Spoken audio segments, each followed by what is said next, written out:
La motivación básica de Husserl y el sentido de la fenomenología. Javier San Martín. Resumen. El objetivo del ensayo es defender la unidad de la obra de Husserl como reivindicación de una posición especial del ser humano, pues sólo desde esa posición puede ejecutar las acciones tales como la ciencia y algunos productos culturales. En el primer apartado se conectan los primeros pasos filosóficos de Husserl desde la oposición al Zeitgeist positivista con los últimos. En el segundo se desmontan los prejuicios más pertinaces en su interpretación. En el tercero se procura exponer desde esa posición algunos de los conceptos básicos del método fenomenológico. Comenzamos. La fenomenología de Husserl es una de las filosofías de más difícil acceso. A ello ha contribuido sin duda la mala gestión que el autor hizo de sus publicaciones, además de la introducción de nuevos conceptos, algunos de los cuales no fueron explicados con toda claridad desde el principio y dieron pie a muchos errores de interpretación. Desde cierta experiencia en torno a esta dificultad para hacer llegar a un público amplio la intención de la fenomenología como un todo, me he esforzado por buscar algún motivo de base que facilitara la visión de qué pretende esta filosofía. Normalmente, sus expositores se pierden en la complejidad de esos conceptos novedosos, sin conectarlos con la intención fundamental.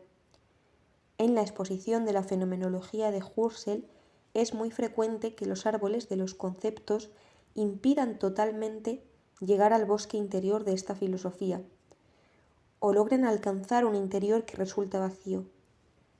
En este ensayo será un esfuerzo especial para superar la erudición conceptual y convertir la filosofía de Husserl en algo asequible como filosofía. Se trata de ofrecer una visión global de lo que creo que es la intención fundamental de la fenomenología, con el deseo de ofrecer a los lectores de filosofía una idea lo más clara posible de esa intención. Vamos a leer una nota a pie de página. Dice así: el texto procede de una conferencia en la que interesa subrayar esa intención fundamental más allá de discutir puntos precisos de la fenomenología de Husserl. Para profundizar en varios de esos conceptos se pueden consultar obras y trabajos del autor referidos a muchos de ellos. Continúo con el texto. En el ensayo expondré en el primer apartado algunas ideas que aparecen en la primera lección de Husserl de 1887. En el segundo aclararé qué significa una lectura teleológica que supere un presentismo de los textos, incapaz de leer más allá de ellos mirando a lo que va a pasar con ellos, tratando por tanto de descubrir el sentido teleológico de la marcha de su filosofía, desde las condiciones de posibilidad de la matemática, es decir, su significado metafísico, hasta la problemática de la crisis de las ciencias europeas. En el tercero expondré lo que se puede señalar como el hilo conductor de la fenomenología. En el cuarto se tratará de desmontar algunos malentendidos que impiden ver ese sentido y en general entender de qué se trata en la fenomenología. Por último, en el quinto, como conclusión, se mostrará cómo aquel principio se instancia en algunos de los conceptos fundamentales de la fenomenología husserliana. 1. La primera lección de Husserl en 1887. Husserl empezó dando clases como Privatdozent en Halle en 1887, recién terminada su habilitación. Tenía cerca de 29 años, edad en que, según Ortega, se ha terminado de fraguar la matriz del pensamiento que ocurre en torno a los 26. Por eso sería muy importante escudriñar la lección de ingreso, la Antrittsvorlesung, que tuvo lugar el 24 de octubre de 1887, con el título Las metas y tareas de la metafísica. Es muy posible que esa primera lección nos diera algunas de las claves más importantes sobre su pensamiento de entonces, lo que nos podría servir para ver si efectivamente en esa primera lección podríamos encontrar la dirección que iba a seguir el joven filósofo. En buena lógica, en la primera lección, que es pública y para la que se hacen invitaciones, es normal que su autor condense el sentido de las clases que va a impartir, orientando a la audiencia, a sus alumnos, sobre la trayectoria que quiere seguir. Con ello podríamos tener alguna clave que, en mi opinión, podría dirigir la comprensión de la fenomenología posterior. Si fuera así, al final de esta carrera, es decir, en el caso de Husserl a mitades de los años 30, deberíamos encontrar alguna señal de esa preocupación. Si la encontráramos, para entender la fenomenología nos bastaría con tejer un hilo que fuera desde esa lección inaugural hasta esa señal final en la que reverbera ese sentido inicial e ir colocando las piezas del puzzle que pudiera representar la fenomenología. Desgraciadamente, esa lección se perdió, pero al menos lo poco que nos queda del primer curso impartido en el semestre del invierno de 1887-1888 y del que esa lección era la primera clase, nos da pie para ver la importancia que la matemática adquiere como punto de partida de su filosofía. Y así pensar en el contenido de esa primera lección, la Andrich-Bohr-Lesson, y en su significado para decidir la primera dedicación de Husserl a la filosofía de la matemática, lo cual sucede no porque él fuera matemático, sino porque la matemática es la primera de las ciencias, en la que no cabe ningún escepticismo ni relativismo. Como muy bien dice la editora de ese tomo, lo que se publica de esa lección da una perspectiva histórica sobre la filosofía de la matemática, así como de su significado para la teoría del conocimiento y la metafísica. Aquí me interesa subrayar el segundo aspecto, el significado que una filosofía de la matemática tiene para la metafísica, es decir, para lo más fuerte de la filosofía, y no de cualquier modo, sino porque, mientras que la metafísica viene lastrada por un dudoso progreso en el que los sistemas se suceden unos sobre la ruina de los otros, la matemática se construye añadiendo unos principios a otros. En la matemática no hay sistemas, opiniones, puntos de vista, aquí todo es una verdad unida con evidencia.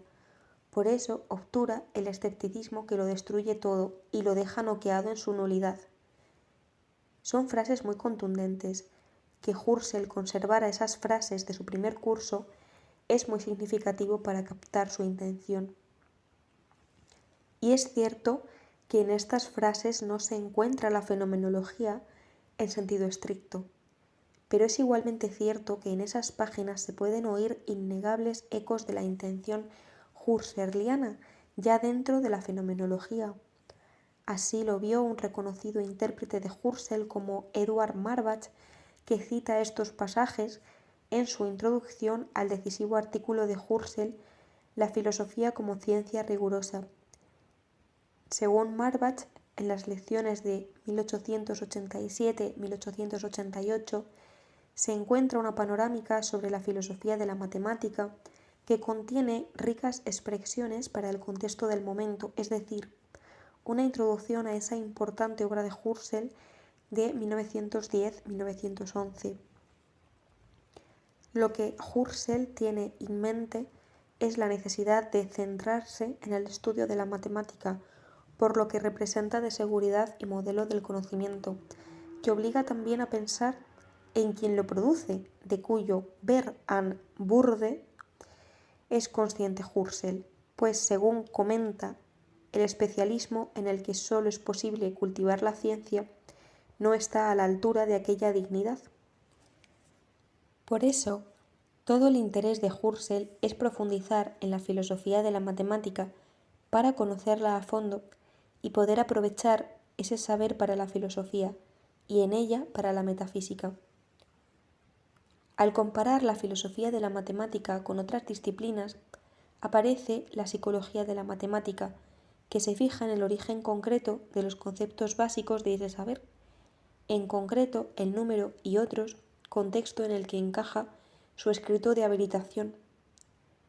Husserl, como discípulo de Brentano, se adscribirá a una psicología descriptiva de la matemática, hasta que Frege le advierta de que está incurriendo en un psicologismo, y ya con esas mimbres está enfocado el camino hacia la fenomenología.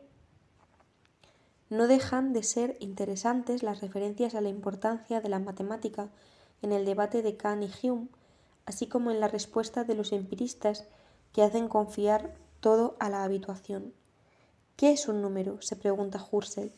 Un fenómeno visible y sensible, igual que el color, el peso y cosas parecidas que se obtienen por la costumbre. La aparente evidencia de esas frases, dice Husserl, surge de que ellas se nos imponen desde la infancia, siempre y en todo lugar, de que no valen solo sobre regiones limitadas de la experiencia, sino siempre y por todo. Fin de la cita. ¿Hasta qué punto en estas frases atribuidas a los empiristas resuena uno de los desafíos más constantes para Husserl? No hace falta indicarlo. 2. Para una lectura teleológica. Es preciso ahora señalar qué entiendo por una lectura teleológica. Llamo lectura teleológica de Husserl a una que trata de conectar el final de sus obras con las ideas que aparecen al principio, por tanto, buscando en estas el germen de aquellas. En esta lectura de Husserl se toma como punto de referencia el resultado final, o sea, el Husserl de la crisis de las ciencias europeas. Doy por sentado que un ensayo como este desagradará a todos aquellos que consideran esa obra como propia de un autor pronto octogenario, entre paréntesis Isokern y los isokernianos, o a los que ignoran todas las reformulaciones que Husserl hizo de algunos de sus conceptos, por ejemplo, de la epoge y la reducción fenomenológicas. Pero una lectura teleológica nos muestra la continuidad del pensamiento de Husserl desde esas lecciones iniciales hasta la crisis de las ciencias europeas. Está claro que en esta lectura teleológica ya se sabe que no todo lo del final está al principio, pero eso no es lo importante, ya que lo interesante es descubrir algún rasgo del principio suficientemente importante como para mostrar una continuidad o una idea básica que subyazga incluso a los cambios que se puedan dar. En el caso de la filosofía de Husserl, la fenomenología, es esto más importante si cabe que en otras filosofías. En efecto, la fenomenología de Husserl es una especie de puzzle cuyas piezas se nos han ido desvelando en una irritante morosidad, pues solo a partir de los 80, sobre todo con la publicación de las conferencias y artículos de la etapa de Husserl en Friburgo, se pudo empezar a completar el puzzle, pero para ello también había que desmontar caminos erróneos, a veces incluso autoexplicaciones del propio Husserl. Sobre todo, era preciso desmontar el continuo trabajo de intérpretes interesados en distorsionar su pensamiento. El primero y mayor el de Heidegger, y a su vez entre nosotros, quien había aparecido como el introductor de la fenomenología en España, el propio Ortega y Gasset a partir de 1929. En una lectura teleológica es más importante destacar en cada etapa lo más vivo que perdura que aquellas peculiaridades doctrinales de esa etapa que puedan haber sido superadas. Por ejemplo, la superación del psicologismo propia de los prolegómenos no es tan importante en lo que se refiere a los productos formales, que es el caso en esa obra, como respecto a lo que indican, una reivindicación del ser humano, primero como un sujeto de la verdad y de la razón, y luego como vida constituyente del mundo. Esto último aparecería tan pronto como Husserl vio la necesidad de ampliar el marco restringido de la primera etapa. Eso ocurre en el momento en que el sujeto de esas operaciones deja de ser el sujeto empírico y pasa a ser el sujeto trascendental.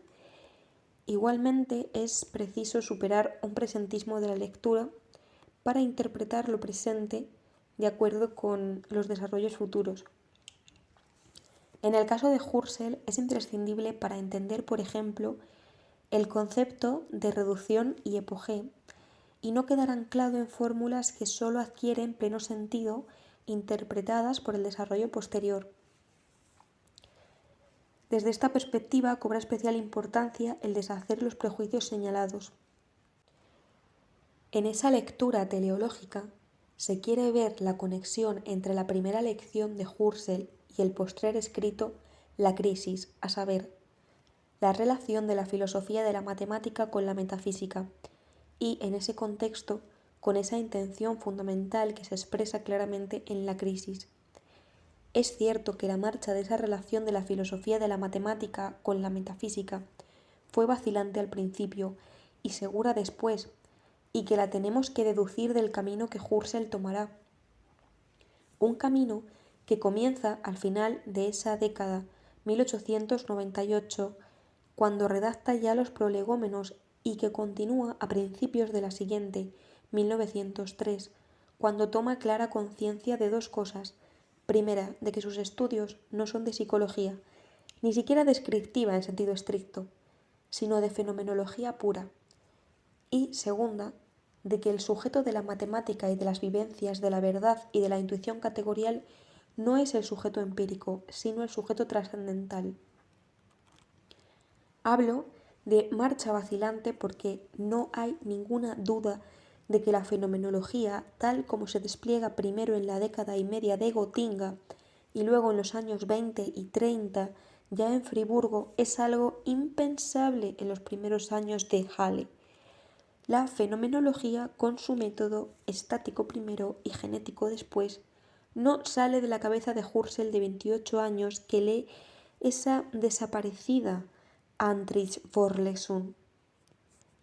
El camino que se inicia primeramente como estudios psicológicos, siempre de una psicología descriptiva al estilo de la de Brentano, no en vano es Husserl discípulo de este, a quien está dedicada su filosofía de la aritmética, perdurará hasta las investigaciones lógicas, aunque la llamada de atención de Frege le impulsará a clarificar que en el cálculo la corrección no puede ser remitida al contar, sino al revés, que el contar correcto depende de las normas de cálculo. Esas normas podrían identificarse inicialmente con una especie de platonismo, pero no fue esa una solución satisfactoria para Husserl, porque la resolverá precisamente conduciendo antes o después al nuevo sujeto que descubrirá a partir de 1903, fecha en la que da un giro a su filosofía, desterrando definitivamente la idea de que el sujeto de esos contenidos sea un sujeto empírico, pues solo puede ser un sujeto trascendental. Solo entonces Husserl supera sus escritos de juventud y concibe su fenomenología en sentido estricto. 3. Los dos cabos del hilo de la fenomenología. Para avanzar, voy a mencionar los dos cabos del hilo que nos deben guiar en la comprensión de Husserl desde esa idea que he resumido en el núcleo del apartado primero, solo previsto o pensado. Husserl era matemático, ya este hecho es todo un indicio.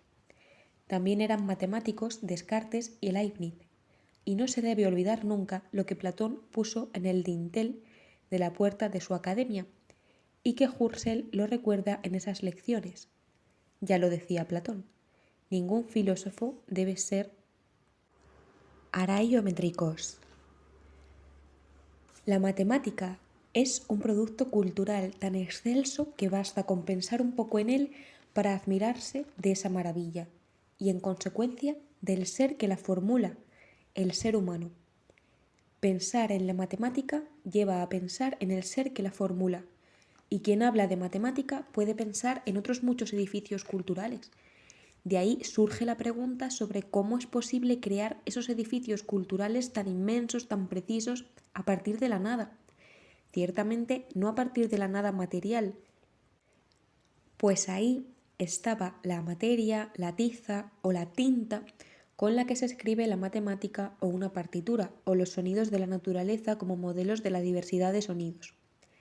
Pero con ninguna de esas cosas se podría jamás pensar en una fórmula matemática o en una sinfonía. La tesis doctoral de Husserl versó sobre un modo de cálculo. Al poco se descubrieron métodos más eficaces, y el estudiado por Husserl fue abandonado. Pero evidentemente al matemático, que siempre fue Husserl, sí le retumbaba en la mente la maravilla de la matemática, preguntándose con qué método se puede crear tal edificio científico y si no será posible traspasarlo a la filosofía. Pero no se puede olvidar una cosa muy importante de esas fechas. Corría el año 1887. Aún faltaban algunos años para el descubrimiento del pitecántropo, el que en 1891 Eugene Dubais llamó Anthropopithecus y luego conocido con el nombre de Pithecanthropus. Ya por entonces se estaba en pleno debate sobre el origen del ser humano desde la animalidad. La teoría expuesta en la obra de Darwin, El origen de las especies, se aplicaba naturalmente también al ser humano. En Alemania ya estaba sobre el tapete el hombre de Neandertal.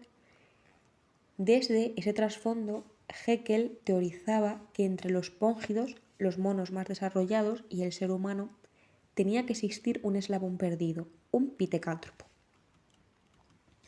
El sentido de toda esa teoría, basada en los descubrimientos, algunos ya efectivos y otros aún por suceder, es que el ser humano era un hecho más de la naturaleza. La tendencia de la ciencia del siglo XIX se centraba en ese punto. La ciencia tiene que dedicarse a los hechos en mayúscula, Tatsachen, y esta es la cuestión fundamental. El ser humano es un hecho más. Hemos creído o habíamos creído que se escapaba de la cadena de los hechos naturales, pero desde Darwin y antes, ya desde que Goethe descubriera el hueso intermaxilar, el ser humano era un ser incorporado a la cadena de los seres naturales como un hecho más de la naturaleza. Ese trasfondo es el punto de partida de la fenomenología, la proposición que desencadena la protesta del matemático Husserl. ¿Es posible que un ser que no es más que un hecho de la naturaleza pueda crear algo así como una ciencia matemática? No es otro el punto de partida, un punto de partida perfectamente asentado en el Zeitgeist, en el espíritu del tiempo, en la mentalidad positivista que se había impuesto o que empezaba a dominar la ciencia, hechos de la naturaleza. Frente a ello, Husserl, matemático, tiene que preguntarse cómo un mero hecho de la naturaleza puede crear tales excelencias, tales maravillas de la cultura. No hay ciencia sin noción de verdad, sin intuición intelectual, sin ejercicio de la racionalidad, sin ponderación de los argumentos que validan una proposición. Decir ciencia es apelar a todas esas nociones que por sí mismas tienen un enorme peso teórico. Esta es la gran preocupación de Husserl, a la que él irá respondiendo a lo largo de su vida para dar solución a la consecuencia de esa consideración de que un mero hecho no puede crear esas excelencias culturales. Consecuencia que retumba al final de su vida en una frase que hilvana el hilo que conduce de ese Husserl de los 28 años hasta el último, el de la crisis de las ciencias europeas. Este último Husserl, a muchos el único que les interesa, escribe una frase apotegma, frase icástica o axioma, desde donde hay que leer todo su pensamiento como hilo, desde el último Husserl hasta el primero, el de la Andriesvorlesung, su lección inaugural leída en el contexto de un positivismo evolucionista, según el cual solo somos meros hechos de la naturaleza. Y esa frase que Husserl sentencia al final de su vida reza por eso así: meras ciencias de hechos hacen meros hombres de hechos. Esta frase que está al principio de la crisis, hay que tomarla como la que conecta al primer Husserl, el de la lección de entrada en la docencia, la Antrittsvorlesung, con el último Husserl, aunque topológicamente cambie el lugar. Cuando empieza Husserl, se impone el positivismo. Hechos, nada más que hechos. La única ciencia que debe recibir tal consideración es la de hechos. Solo hay ciencias de hechos porque en el mundo solo hay hechos. Y ciertamente, dirá Husserl, si asumimos que solo hay ciencias de hechos es porque los seres humanos son solo hechos, meros hombres de hechos. Por eso, la frase coincide de lleno con la mentalidad positivista que dominaba el fin de siglo y que desde entonces no había hecho sino avanzar, consolidando el sometimiento del ser humano a la cadena natural de los seres. El problema está en si las acciones designadas por las palabras que he citado antes y que están implicadas en la existencia misma de la ciencia son compatibles con esa concepción positivista sobre el ser humano. Frente a eso, tenemos la impresionante experiencia del matemático. No somos solo hechos. La ciencia, la matemática, no es un hecho más, no es el resultado de una cadena de casualidades porque se sustenta en algo que no es un hecho, sino en valores racionales. Legitimidades que valen por sí mismas y que nada de la naturaleza puede alcanzar ni destruir. Para ver esto, hay que preguntarse sobre qué es un hecho. Un hecho es el resultado hecho de una serie de causalidades. Estas series son fortuitas porque en una serie interfiere otra. Por consiguiente, en ellas no hay ninguna necesidad, son resultado del azar.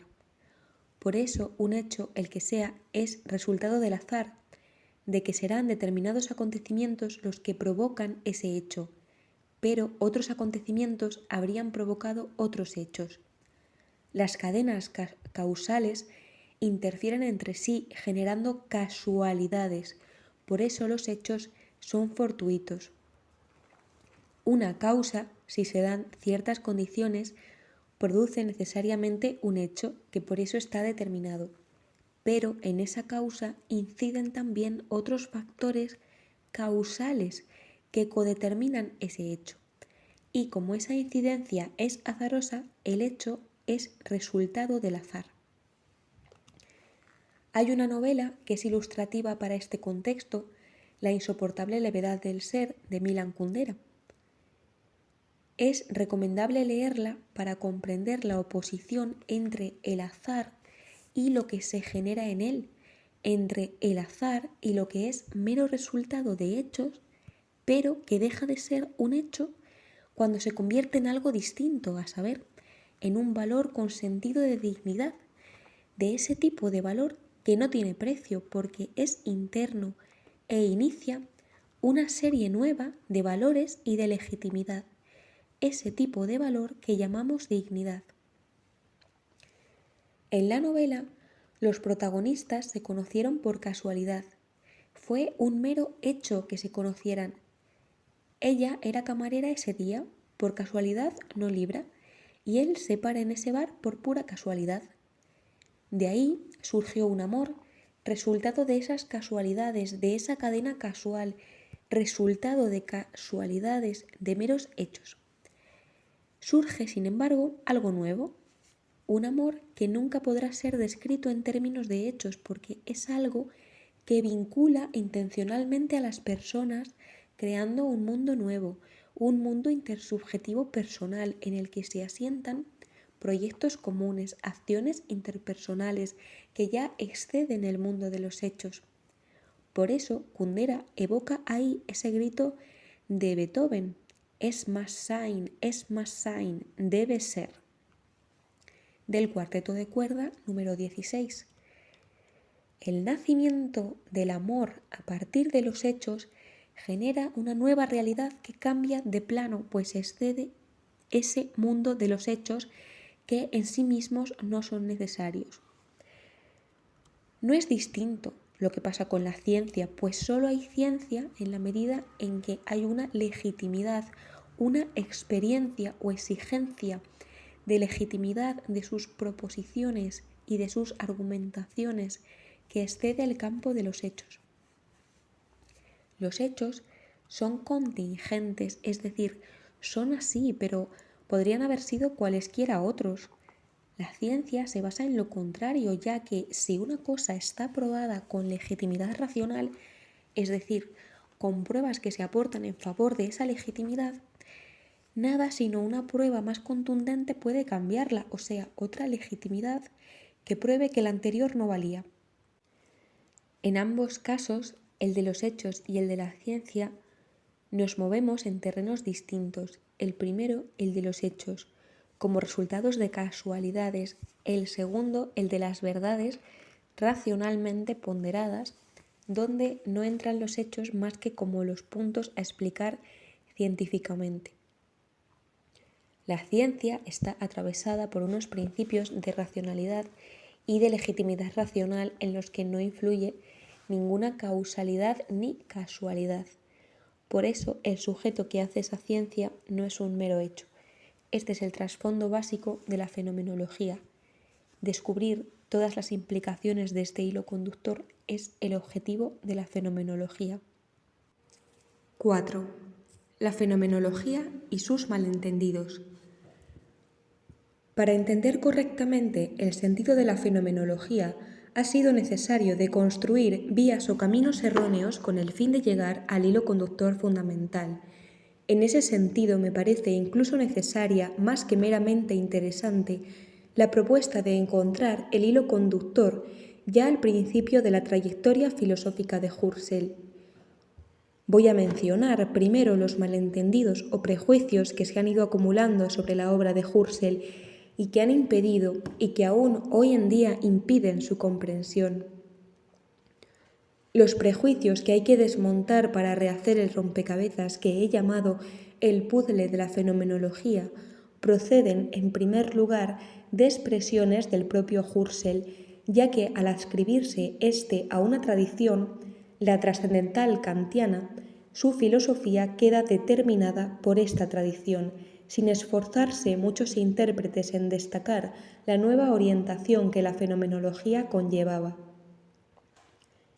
El segundo prejuicio proviene de la incesante interpretación sesgada de Heidegger, que se esfuerza, sobre todo desde su primera lección de Marburgo, en identificar a Husserl con Descartes y, por tanto, con una modernidad superada. Entre nosotros, ya en España, la mayor parte de los prejuicios provienen de la influencia de Ortega, que desde 1929, exactamente desde junio de ese año y dependiendo de Heidegger, aunque en este caso con la mediación de Georg Mitsch, se esfuerza en identificar a Husserl con un idealismo moderno o un subjetivismo ya superado. Además, en ese contexto, Ortega concibe como objetivo suyo personal superar ese idealismo del que Husserl sería la muestra más sofisticada y elaborada.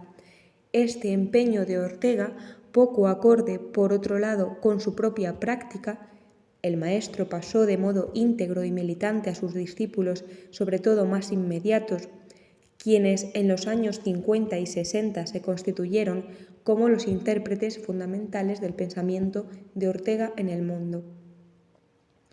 En definitiva, desde estos prejuicios terriblemente pertinaces, Husserl queda sepultado en un montón de incomprensiones que lo neutralizan totalmente.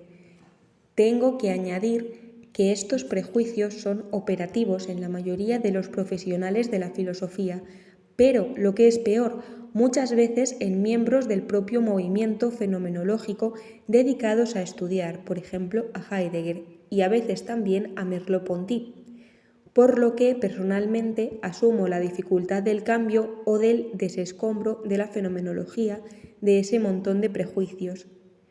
Me gusta hablar de que en los últimos 50 años, desde 1970, hay en la interpretación de Husserl un cambio de paradigma. Desde el Husserl convencional, el que está determinado por los prejuicios que he citado, hacia un nuevo Husserl, una interpretación que ha sido capaz de rehacer el puzzle o rompecabezas de la fenomenología. Pero asumo también que el peso de los prejuicios es tan fuerte que este cambio de paradigma solo será eficaz en la próxima generación, en la que el nuevo paradigma de interpretación de Husserl, lo que yo llamo la nueva imagen de Husserl, llegue ya a los nuevos estudiantes de fenomenología. Y dicho esto, voy a centrarme en los prejuicios citados que aún se pueden oír aquí y allá. El primero se refiere a la terminología tradicional del trascendentalismo kantiano. Un seguidor de la escuela de Frankfurt comentaba en la conversación privada que si Husserl es un filósofo trascendental, la fenomenología sigue el método kantiano, formular juicios sintéticos a priori, por lo que está más allá de la experiencia concreta, lo mismo que pasa en Kant.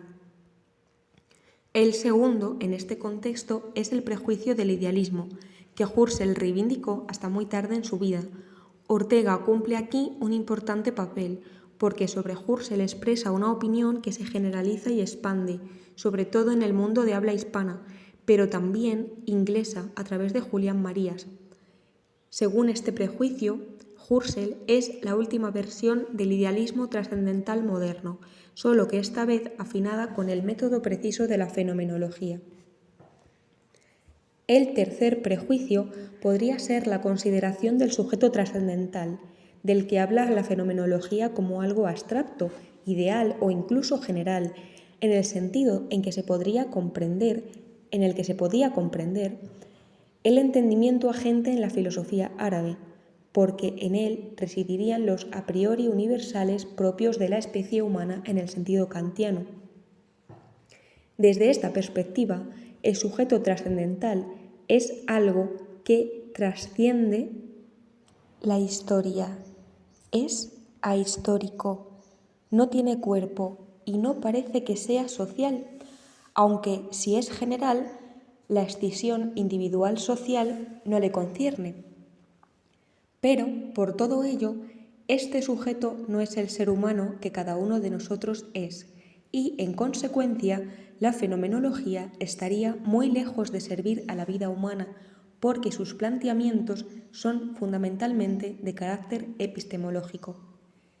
El sujeto trascendental está lejos del ser fáctico, en cuya descripción tanto énfasis puso Heidegger y ponen los heideggerianos para separarse de Husserl, que habla del sujeto trascendental.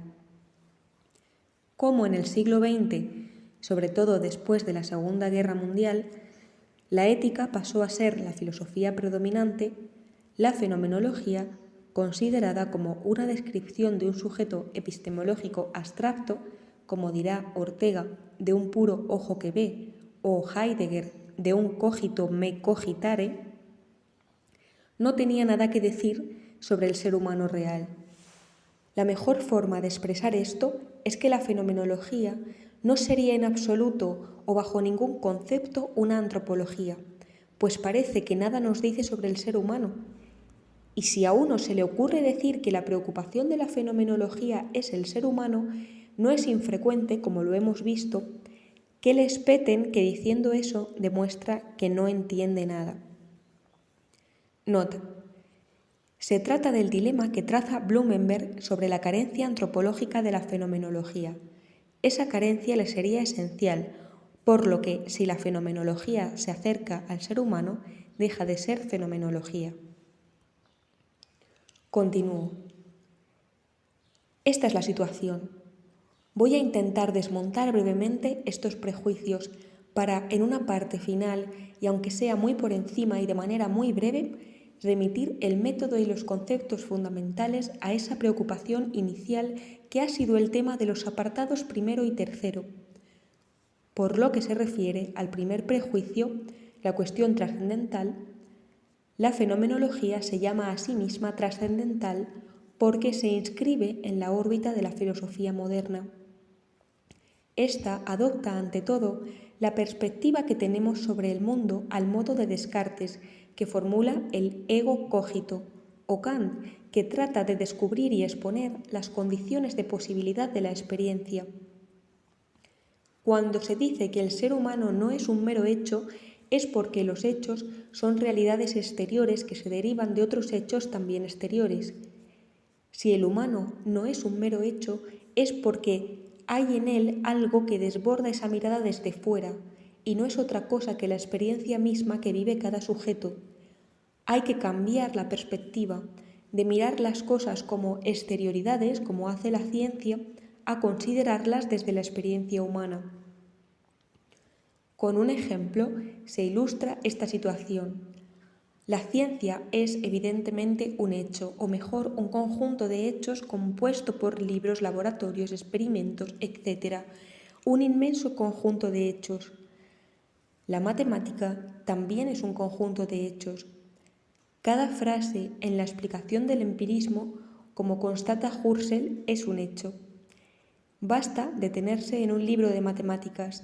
Eso es un hecho resultado de múltiples causas, como también es un hecho un martillo.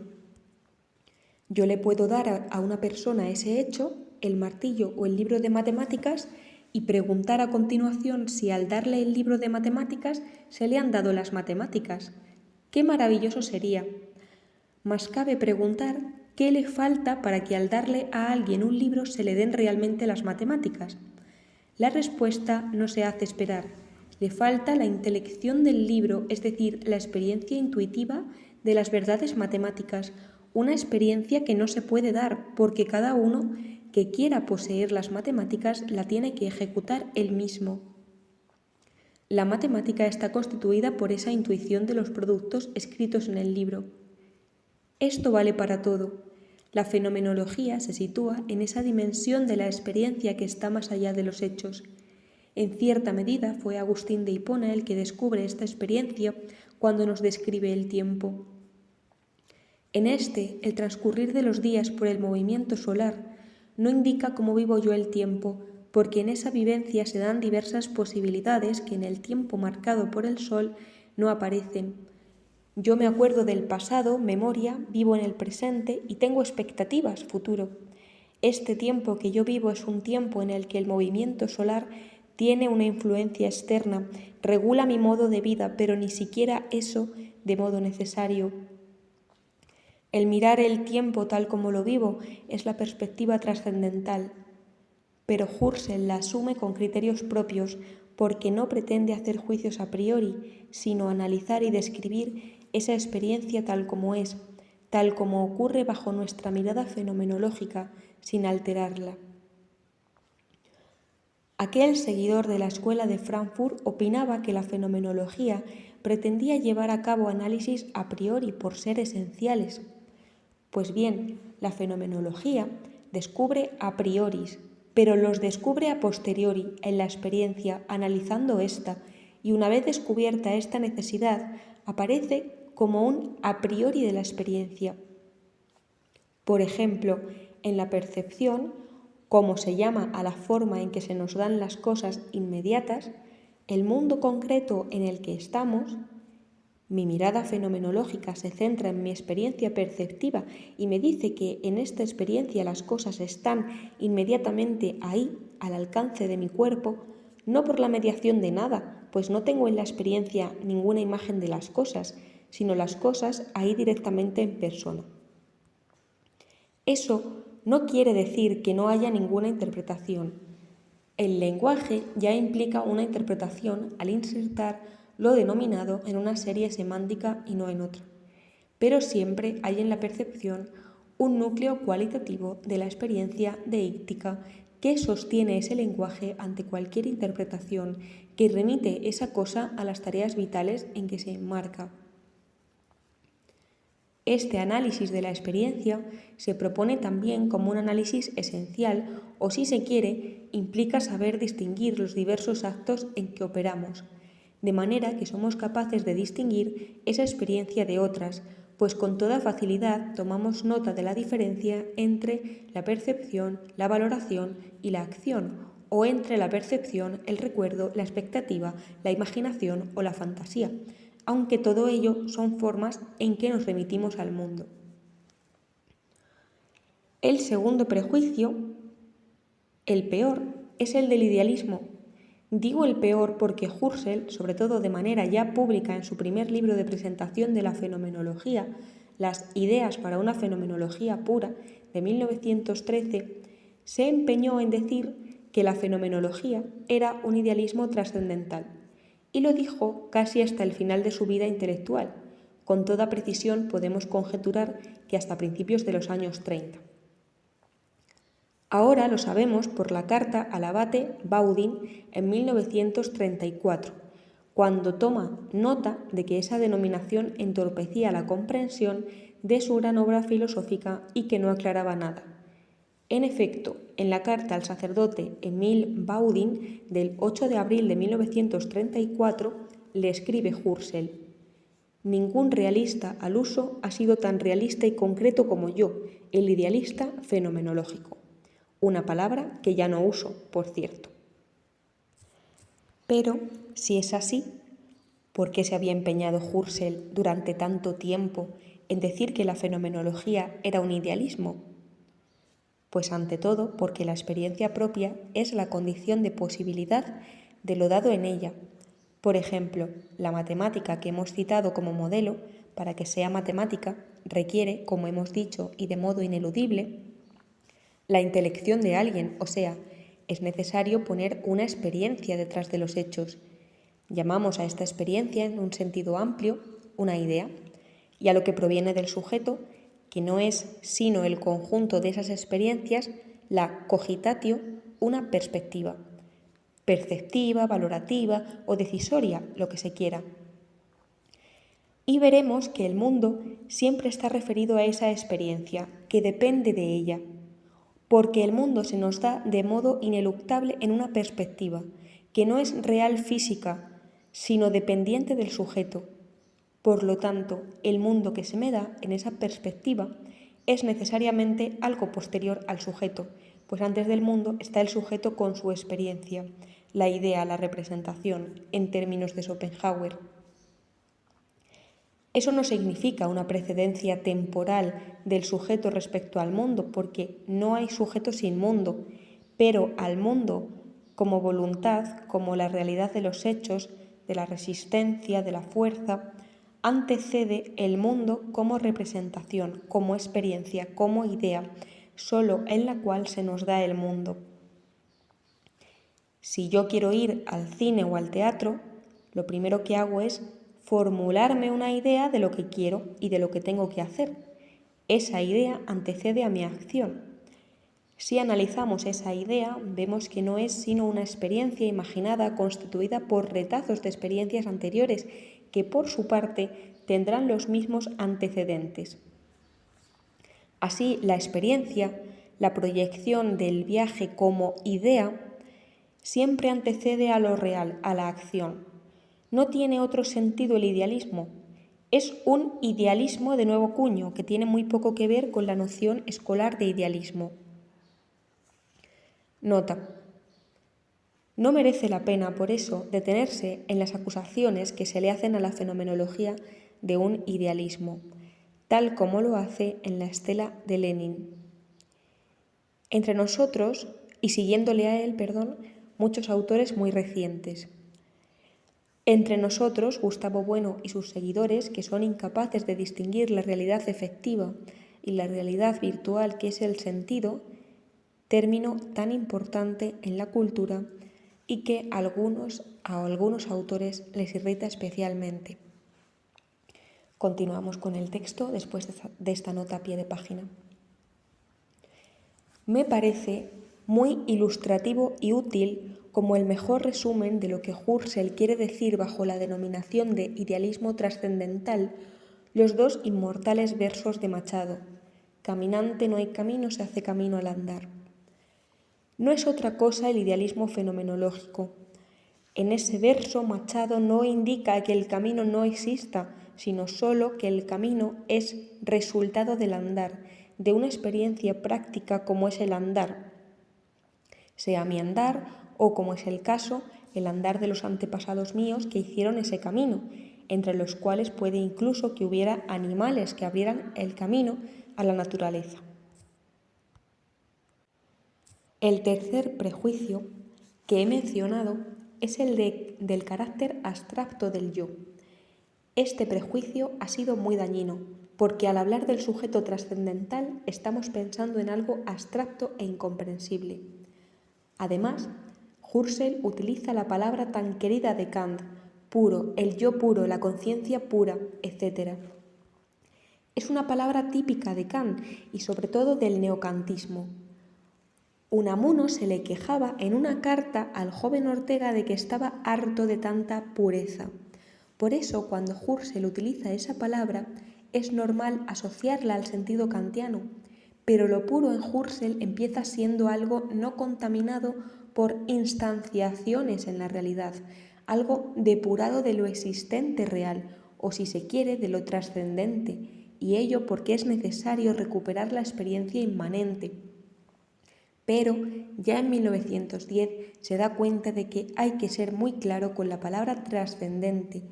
Solo es verdaderamente trascendente lo que ni se da ni puede darse, pues a esa noción de trascendente hay que aplicar la epoge para reconducir todo el resto a la experiencia, porque por la propia definición o se da o se puede dar. Por tanto, puro indica una experiencia no contaminada por apercepciones de lo que ni se da ni puede darse. En definitiva, lo puro no puede estar contaminado por el lenguaje que apela a una causalidad determinante de los hechos. Imaginemos la matemática anterior como hecho, el libro y las fórmulas en él escritas.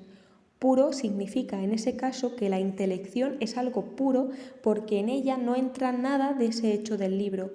En la intelección no hay ninguna causalidad señalable, lo entiendo intuitivamente y ya está.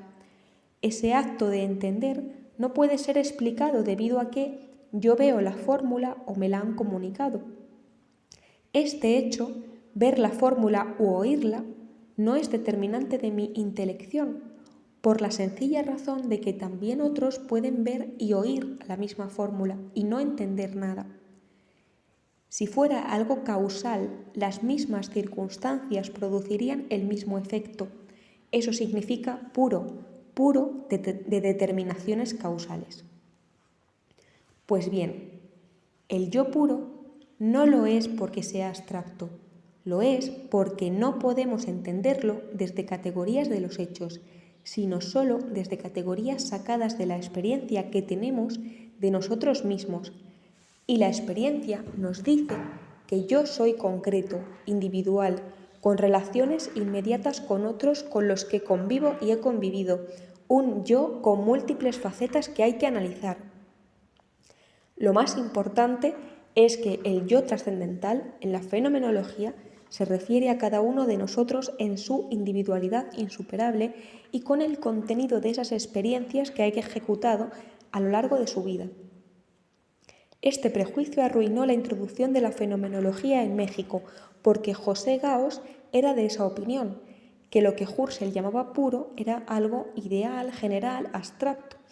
Esa forma de entender la fenomenología la convierte, según él, en inadecuada para comprender los problemas reales y necesariamente alejada de la historia, por lo que rechaza hasta con irritación la posición sobre todo de Enzo Pazzi, que además era comunista. Nota. Irritado termina Gauss hablando de una alianza entre el Vaticano y Moscú, algo inadmisible para un socialista como él. Continuamos con el texto. También fue incapaz de asimilar lo que contra esa opinión aparecía en la crisis. Sus discípulos, cansados de esa filosofía y de la alternativa heideggeriana que les proponía, se fueron globalmente a la filosofía analítica. Sobre estos aspectos he escrito más de un artículo. Y aquí aparece una nota a pie de página donde se reseñan 2 títulos de obras de Javier San Martín. Una, La nueva imagen de Husserl, y otra, Las anotaciones marginales de José Gauss. Esta no es de Javier San Martín, pero es otra obra que se llama Las anotaciones marginales de José Gauss en Ideas Primera, en Dianoia 39, 1993, de A. Cirion. 5. Remontándonos al principio. Y ahora, para terminar, en un breve apartado, voy a tratar de exponer de modo sucinto cómo el proyecto inicial va instanciándose en los conceptos fundamentales de la fenomenología.